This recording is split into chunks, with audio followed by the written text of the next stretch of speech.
All right. Talk a little bit more about leading and managing. So, a lot of little things that are not known is after we've scaled and we put leadership where it needs to be, there's things that are required from those leaders. Um, and one of them is developmental counseling. And not so much now, but prior, it was almost looked like, and what development, let me give you what developmental counseling is. Counseling that is, it's formally wrote out of, based off of measurement, what we call the leadership requirements model, which breaks down character, presence, and intellect, leads, develops, and achieves, and it's got subcomponents into that. But anyways, it's a measurement of an expectation. And counseling is there to develop. That's why it's developmental counseling. Is if we see some shortcomings on an employee or a leader, whatever it may be, we want to capture that and let them know, hey, you're doing so. Sustains and improves, that we want to look at is like, you're doing great in these areas. I just need a little more focus on this area, and then there's a plan of action. Hey, here's some tools how to get after that, and I'll monitor you for a period of start and end date, and then we'll reassess and see if you got any better or not. It's a tool, but it's looked at as a negative light to where, and it can be, there can be an event-oriented counseling that says, hey, I've already had a plan of action numerous times on this, and now I've either verbally counseled you, and now it's led to a written formal counseling that we can't be doing that anymore. And if it proceeds, then there may be some disciplinary action I'll have to send up for the sheriff to take a look at. But it's a tool to develop, which is part of that apprenticeship, to develop subordinates. That's all it's there for. It's developmental counseling. And it captures the good and the bad. Unfortunately, it is morphed into it's all bad, and it's not, and we're not utilizing it. But again, that's those workplace employability skills that, how do we bridge the gap of understanding? Great talent has come on, and I think is going to really shape that with some offline classes and stuff, to where you're improving people through coach, teaching, and mentorship, right? But it is morphed into, they hate it. And I use that loosely, not all of them. But it gives good feedback, meaningful feedback. Unfortunately, we have to bridge that gap, and there are some great leaders there now that are resonating and understanding it and see value in it. They're doing phenomenal things, and I will put them up against any leadership anywhere, from whatever organization, class 1, whatever, because they are understanding their role, and those stripes are earned, no doubt about it. They're earned in great people. But it's a way to have meaningful feedback. You got to paint the landscape. Again, we're painting the landscape in a form of, here's a measurement of expectations. It's wrote out from a developmental need to a which is improving, right, to a sustain, and then remarkable stuff like, this is way out of your wheelhouse and you did phenomenal stuff for it. It's painting the landscape to help apprenticeship mentor our subordinates into a higher level of responsibility. And then framing up, you look at the SWAT team. I gave an assessment on that, and the feedback of that was never before have they ever seen that, and even statements were made that in comparison to that, they couldn't consider themselves a SWAT team prior to that. And my background is in small unit tactics. I'm not an expert, but I have a lot of exposure to it, and I understand the liabilities that come with it. And in that scaling of the SWAT team, and we call it a team, and that's where we got to understand language. I say it because that's pretty much the common understanding, but there's platoons, SWAT platoons, and then under that is squads and teams. There has to be structure there, because again, it's the same thing as sheriff operations, is you got to have oversight. And then everybody in those roles have to understand their duty, scope, and responsibilities. And we're still shaping that to this date. because you can't expect them to go out there and execute tasks without oversight. And I've been to a lot of, I won't even throw out names, but I've been to a lot of training, SWAT training, and there's a lot of desktop analysis on things, and it's just like, well, if we had this duty scope in place, that would have never happened. So there's just not an understanding, because people find it offensive that you're using military stuff. But again, not knowing what it's about of structure and accountability and oversight and competencies, we don't have a true understanding. The military, and here's another example, we're not trying to shape it as the military. We're just trying to have structure and accountability and competency. But the sheriff and I oppose tactical vests on a regular officer. Oppose it, because we don't want the military look. We oppose having an MRAP. We're looking at getting rid of that MRAP. And that's a conversation now. It's not a decision yet, but that was a conversation, is we don't need it. We have a BAT, which is on the chassis of a 350, and it has good utility, but we don't want that military presence. We just don't want it. Now, do we want the structure and competencies that go along with it? Absolutely. We're not asking people to put on face paint and run through the woods on a sheriff's office level. Now, is there a tactical component in SWAT? Yes, there probably is a tactical component in there, but it has to have the right utility for the right situation. So again, those are just words that are being thrown out there without any critical thinking and provoking questions to myself or the sheriff, or where is our stance on that. We just run with the gossip, and we've had to lay down some rules about gossip. It's eroding. It is very corrosive to an organization when fraternization happens and then gossip comes out. You can complain up, but never complain down. But that's not an understanding of what that transcends into, because of the old traditional methods of the social component. And that stuff has got to stop, because it's corrosive. It undermines other leadership roles. And we have to either understand it and resonate with it, or we will continue to go back to the traditional methods of the depleted organization, which is a depleted service. We all can agree that America keeps a high tempo, which we have control of, a high tempo of requirements, and you're just not going to get those requirements filled in a situation that you require a public service if you don't have an informed decision of getting the right people in there. It's just not going to happen. I don't care either way anymore. I keep saying, I just don't have a dog in the fight anymore. I'm wore out. But these are things that we have to have independent thought and ask thought-provoking questions, instead of just taking the rumor mill and running with it. And that's sad, because that stuff will get so echoed out there that it almost becomes the reality, and it's not the reality. We have got to push back. If an example, and this we've dealt with this, but an employee was having gossip with another employee of the same duty scope and responsibilities outside entity, but there was no question of why you still work there then. Well, we're not going to say that, because we all love drama.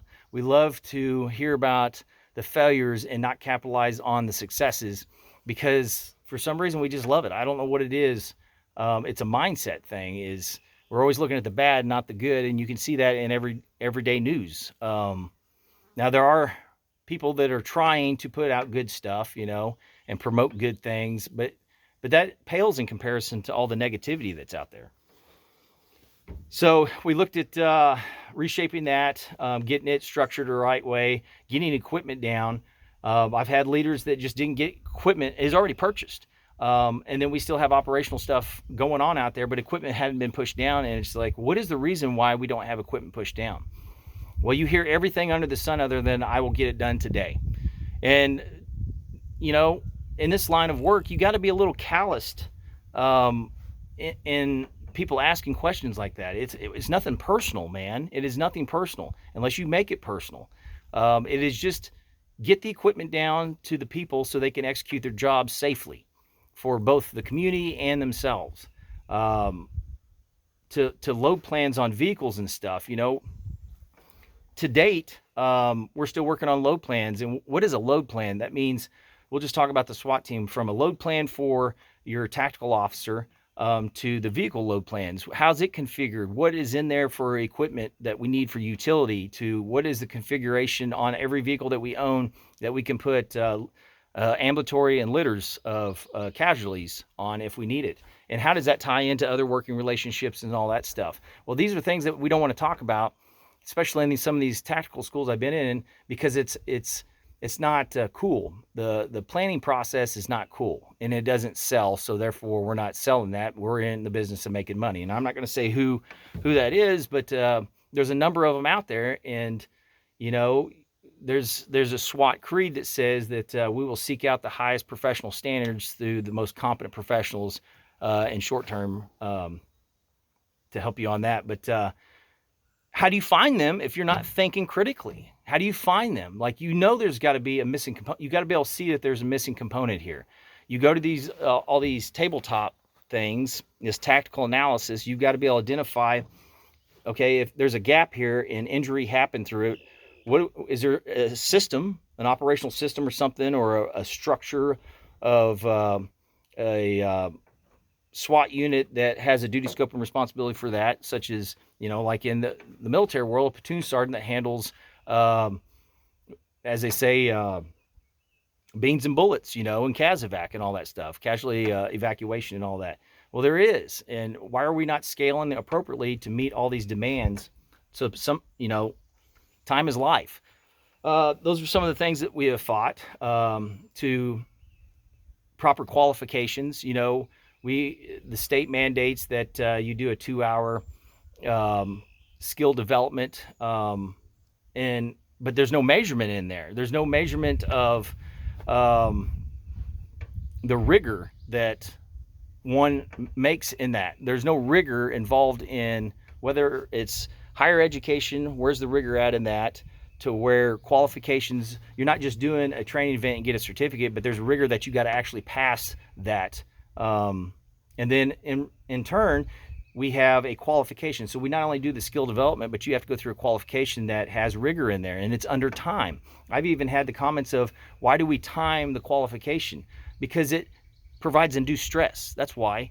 In order to facilitate the skills, so we have to train, right? Get the skills to do it under time, but also during the qualification, the heat is on because it's a qualification, and now we have a timed event, and you have to meet the time standard in a correlation with the actual hits. And if you can't resonate with that, you've never been exposed to that kind of environment.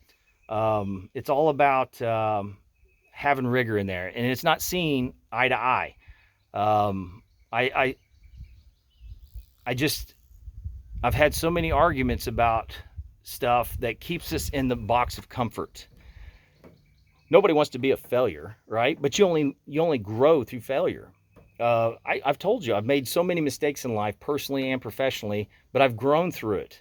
And I was able to accomplish great things of it. It goes back to the allocation of the 2% for E8 and E9, 2%, that's a testimony of outside leaders looking at me from all walks of life saying, hey man, based on your attributes and competencies, this is where you rate with your peer group of first sergeants. But that resonated. Like, I need to fix some areas if I want to be 1 out of 6 or whatever,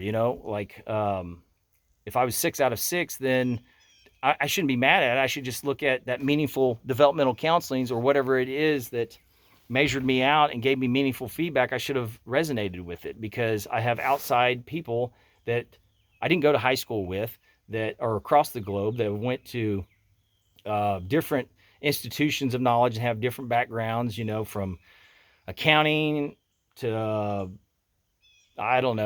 biology to West Point graduates, all these different backgrounds giving me assessment based off a measurement of attributes and competencies. And I'd like to break that down is, like, what is attributes and competencies? So attributes, and again, that's our leadership requirements model, and there's subcomponents to it, but attributes are what make make you. That it's not something we've already indoctrinated in you. It's already who you are. That's your values, traditions, and beliefs. And you see different discussions about the good old boy system. Well, what if you want to really break that down? It's the good old boy system is those attributes. What is the values, traditions, and beliefs? But you can't neglect competency. So you want to see what their attributes are, but you can't keep yourself in a box and missing out on talent that has competencies. If they have the attributes that you want, we have to look at the competencies too, because in correlation together, they're the ones that are going to drive the contemporary issues being navigated by those traditions, values, and beliefs. How do you expose a lot of people to this and get them to resonate? Well, it goes back to ownership. They got to, it's never, how bad does it have to get before people are like, we have to look at a different model? Or even if we have a model.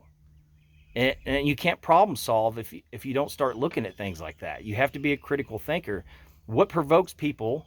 How do you provoke an enormous amount of people to want to make change? It goes back to those attributes of a service heart, but how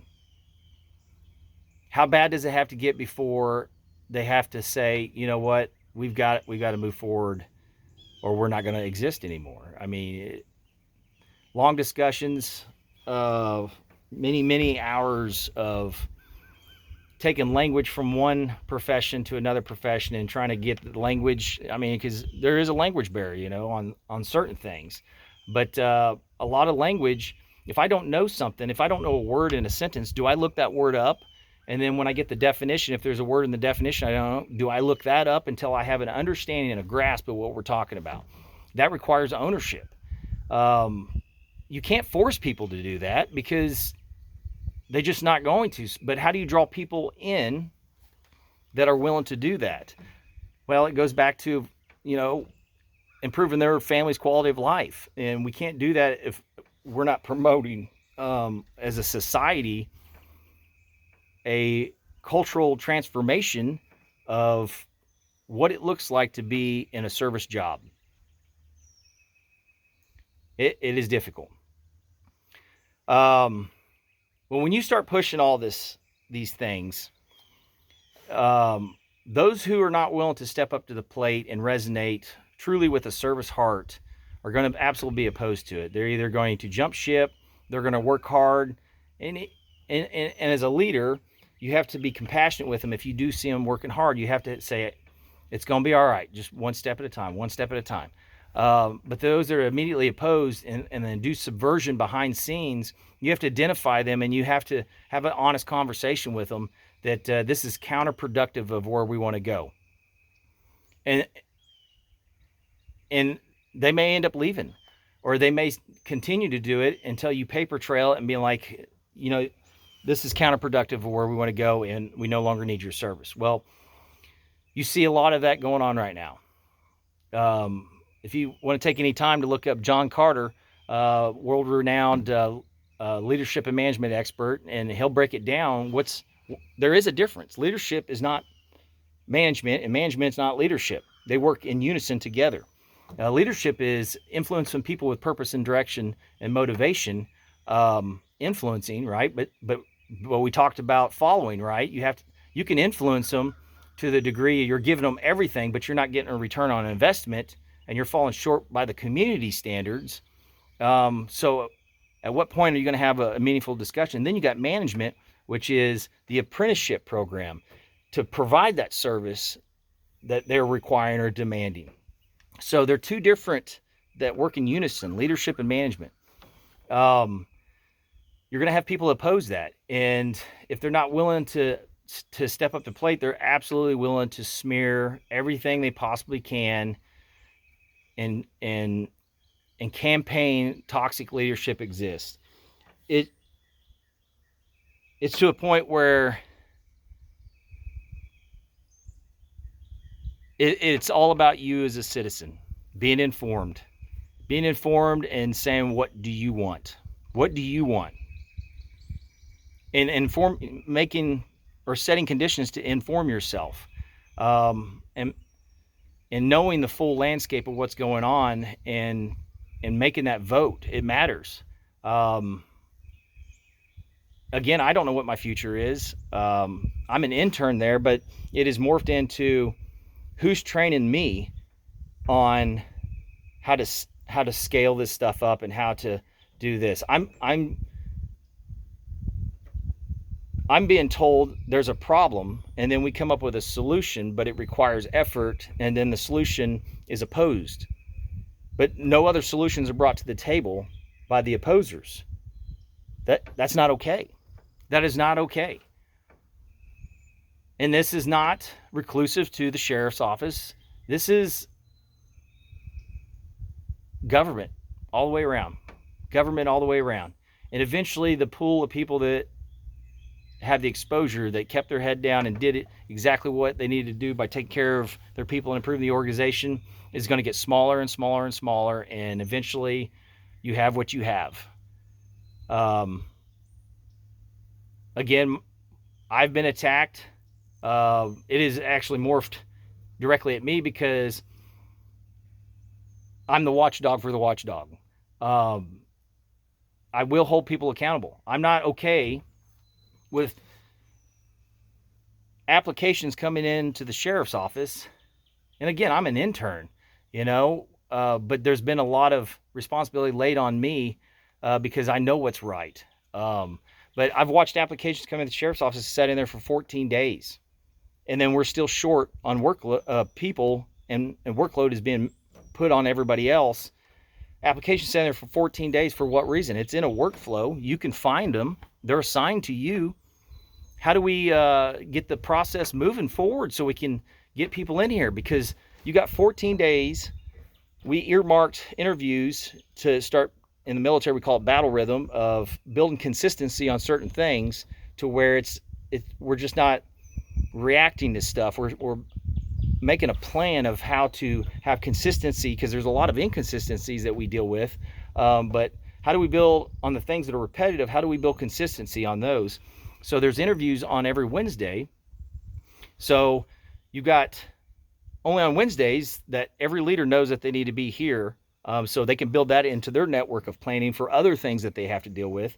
And that's a sync matrix, is what they call it in the military, of syncing all these efforts together so they all work together for managing calendars and all that stuff. But you stacked another 7 days on there because these persons that you need over in this area are not in the interview.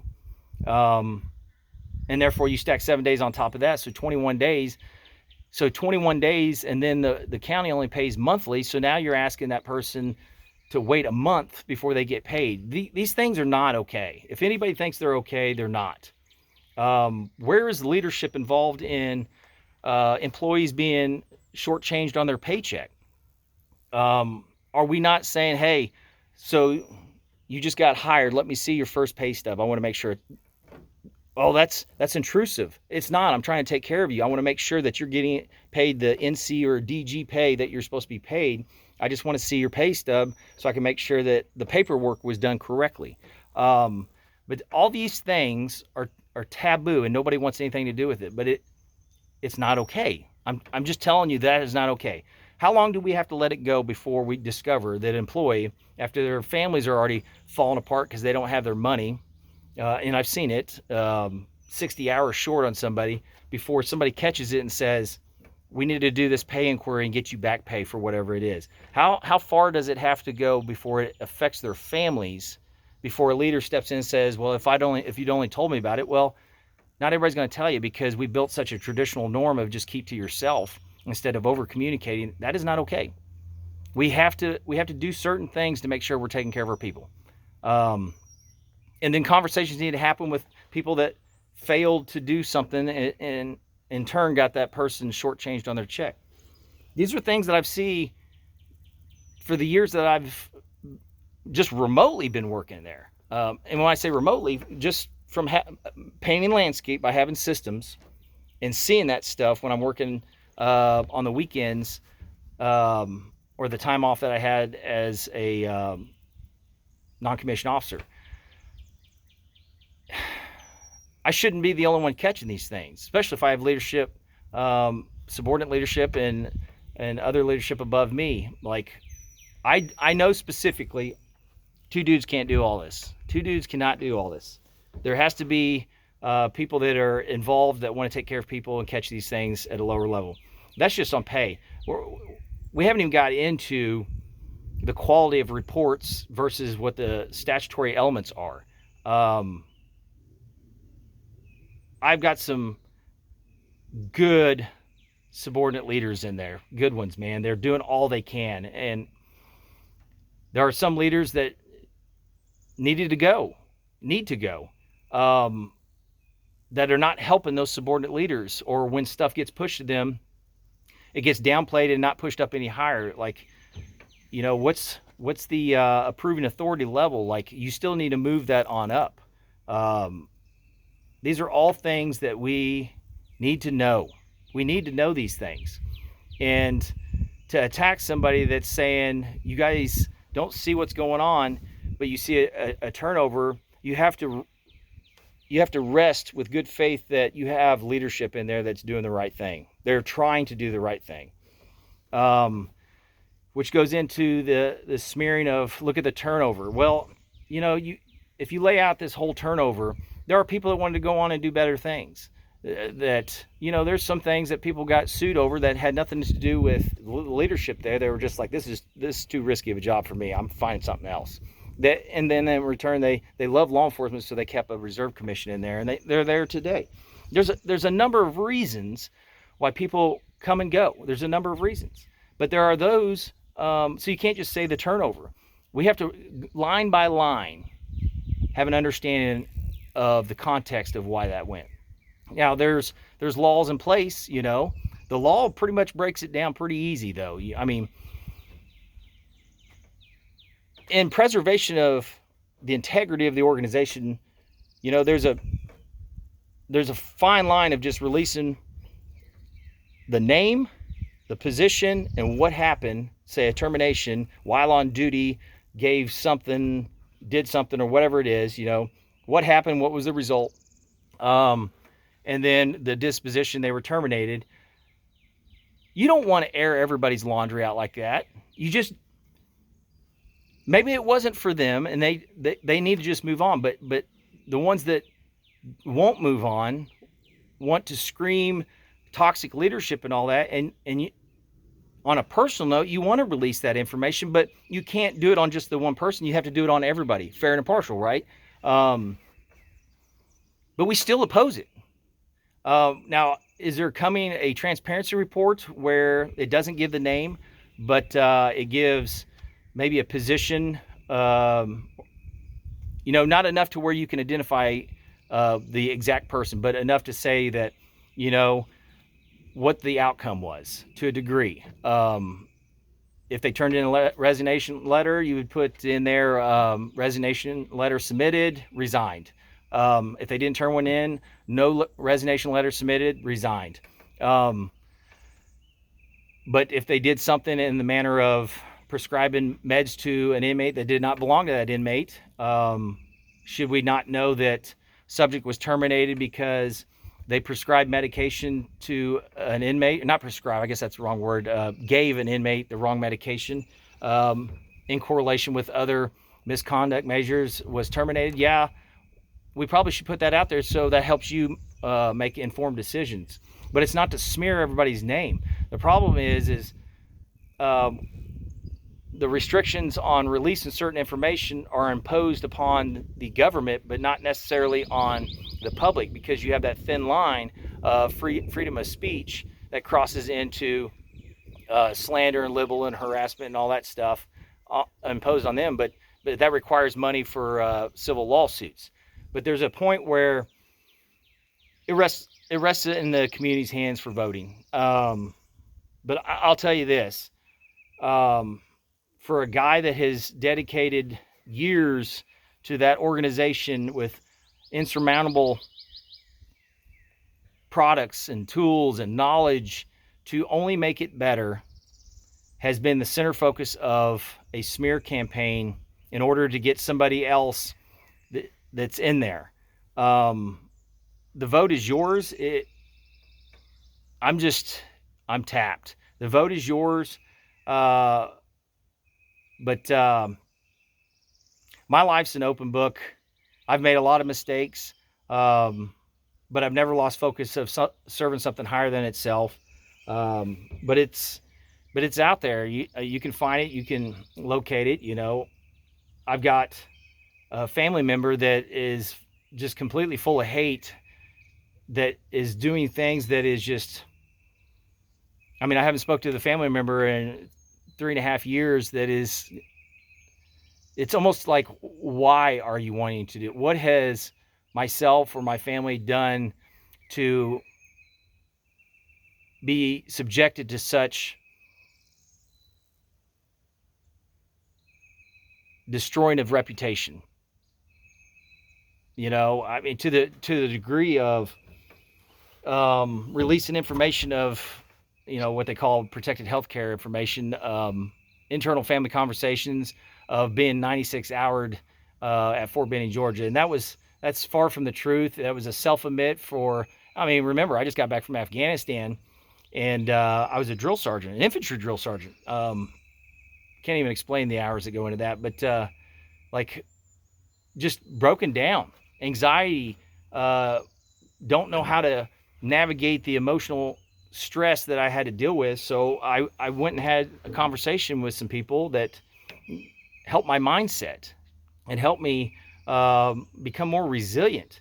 And all these things that I've went through, I'm trying to say, hey man, I've been in these situations, and I want to help you. And the talent that's coming on now, they're instrumental in these unified efforts of bringing this solution or remedies or mindset to the equation of an already tasked out, vigilant group of employees that all they want to do is serve this county. There are those that are not. They're in there for an insurance policy, or want to be in there for an insurance policy for their life over here. And again, I just don't have all these great, wonderful things, because anything extra I have gotten, could I have went off and bought me some of these things? No. I see who's falling short, and I hand that to them and say, hey, today's going to be a good day. But that's taking care of everybody around you. Because it's not about you, it's about everybody. And the only more I can say is, without being on a soapbox, is become a critical thinker, an independent thinker, ask thought-provoking questions, try to resonate with readings that are being pushed out, or that have been pushed out, and understand that things are not what they seem to be. And to capitalize a little bit more, just the initiative of trying to drive policy has been such an effort from other organizations that are trying to get it done for us, but it's taken forever to get these things done. From legal institutions, there's policies in there that are from 2009, 2016, and this is not okay. So therefore, to help keep the operational standards going that help scale and keep a fair and impartial approach, there have been handbooks built, there have been memos pushed out, just as simple as what does intake booking look like. We had to write up a memo based off state statutes of what the sheriff can and can't take in order to support the criminal justice system. And you get pushback for that. It's like, we all have to find a solution to it. One person or entity can't burden everybody else's problems just so they can get them off their plate. We all have to come together and figure out a way forward and have a shared understanding and write language that work in unison together. But a lot of egos have been offended. A lot of egos have been offended, and it's not about the ego. That's the problem, is the ego keeps getting in the way of good community policing. And what do you do about it? It's just every day you got to chisel away at something, but it's to the degree now that it is affecting my home life from all this name slinging, and it's just we're missing the entire point of service because of personal agendas, personal hate.